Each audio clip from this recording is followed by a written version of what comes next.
We're welcoming back Ross Benjamin, and we're doing our daily underdog value show in college basketball. And there's two games that Ross really likes today, and we're going to break them down one at a time. First and foremost, Ross, good to have you back with us. Let's beat the book this weekend. And this first play, I like it. I'm on board. West Virginia getting 6 points against Oklahoma. And as you know, Ross, these are two very well-coached teams. Bob Huggins has been doing a great job there since taking over. He's coaching his ass off this year. And Lon Kruger, I mean, what else can we say? He's taken 4 teams to the big dance, and he's getting this team prepared. They're ranked second in the country, and West Virginia number 10. If you will, Ross, break this game down. I'm anxious to hear what you've got to say and why you like West Virginia getting the points in college basketball versus Oklahoma. Yeah, Mike, you can make a case. This is the game of the day. I mean, you're looking at a West Virginia team, 15-1, won 8 in a row against Oklahoma, number 2 in the country, as you alluded to, 14-1. The Mountaineers, 8 straight wins in a row, including their previous game in which they knocked off number 1 Kansas on their home floor, on West Virginia's home floor, I should say, by an 11-point margin. Awful impressive win. This isn't a good shooting team from West Virginia, but boy, oh boy, do they make up for it in other facets of their game. 21 turnovers per game they force. That's number 2 in the country. 16 offensive rebounds per contest and 31 free throw attempts per game. You could see why their shooting deficiencies haven't affected them as much as they would other clubs. But they're going to have their hands full today on the road against Oklahoma. The only thing I could say about Oklahoma right now, they're coming off a narrow win, I should say, 2-point narrow escape at Oklahoma State. Buddy Hield, I know you like this guy a lot, Mike, 26.6 points per game, but a caution sign goes up here because Buddy Hield committed 10 turnovers in their last game against Oklahoma State, and he's got to take care of the basketball a heck of a lot better than that against this pressure Mountaineer defense. I think West Virginia has enough juice to stay in this game throughout. As a matter of fact, it wouldn't shock me if this goes down to the wire and West Virginia actually pulls off the outright upset here. But we'll take the 6.5 points as an additional bonus. I'm on West Virginia plus the points over Oklahoma.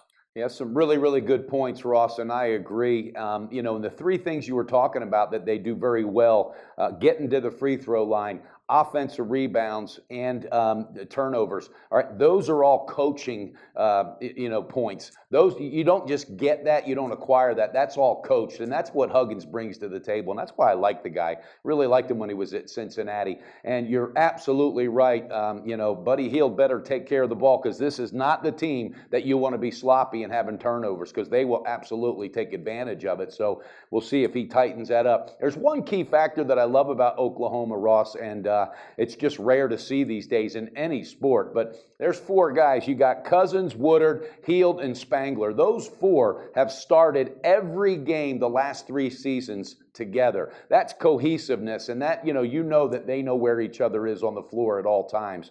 Will the home court be enough? I don't know. Last year, they spanked them by 21, but this is not the same West Virginia team. So as a fan also, Ross, I'm going to enjoy this, kicking back and having a cold beer and enjoying a very solid basketball game. But West Virginia plus the 6, viewers, that's what Ross likes. Ross, before we get on to the next game, is there anything hidden with Oklahoma that you think might just really kind of peek its head out today and maybe escape with a big win and not letting the points cover?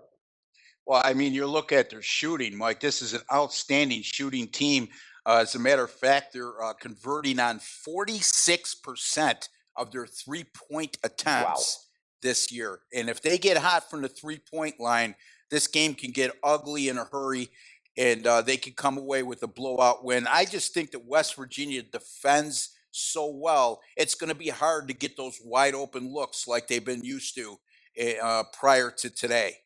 Okay, and I agree. And with that, I have to say I'm on board with the points. I think Huggins is going to bring it today, and this team's going to show up, and they're going to put some pressure D. So, all right, you heard it, everybody. West Virginia plus the points. That's Ross's first play. Second one is Northern Illinois at Western Michigan, and I was a little shocked at this line, Ross. Northern Illinois having an outstanding year. They're 14-2. They're 7-3-1 against the spread. All right, Western Michigan, however, really struggling. They're 6-10 on the year, 4-6-1 against the spread, and all right, they've lost 5 out of 6 games overall, and they're favored. So Northern Illinois plus the 1 is your pick, and I have nothing to refute that. So if you will, cue me in on what's going on and let the viewers know why you think this is a very, very strong play and a good advantage for an underdog. Well, you bring up an excellent point, Mike. If you look at just the statistics or the numbers on the surface, you're looking at, as you alluded to, a 14-2 team in Northern Illinois. They've won 7 games in a row. They're facing a Western Michigan team that's dropped their last 3 and 5 of their last 6, yet they're a 1-point underdog. Quite simple. Looking inside the numbers, strength of schedule is what it's all about. The lines makers evidently feel the superior strength of schedule, which Western Michigan has played, takes on a precedence when setting this line. Here's what I got to say about this.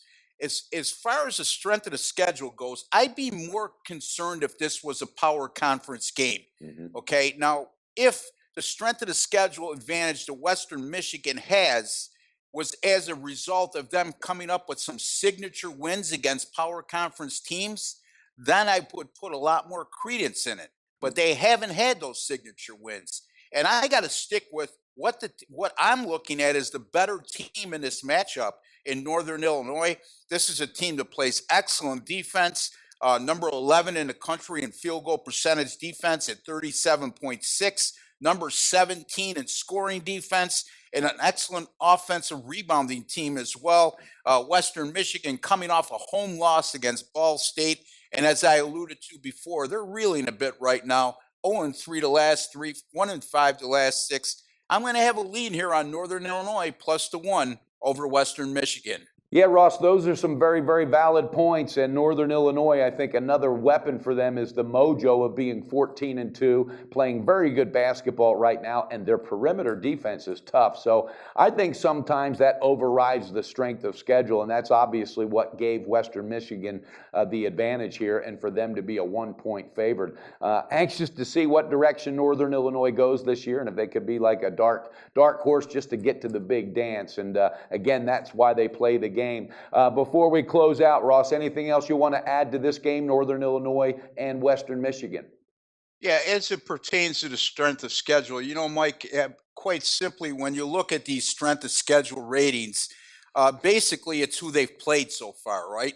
So, I mean, any team could have a strong schedule in their non-conference point of their schedule, and that's what it alludes to with a MAC team. They're looking at who they played outside the conference because it's still early in the conference schedule. And obviously, Western Michigan is deemed to have a superb or superior, I should say, strength of schedule outside the conference. But the bottom line is, if you don't win games and you're getting blown out in those games, you could throw that stat right out the window. Yeah. So I just wanted to add that in as well.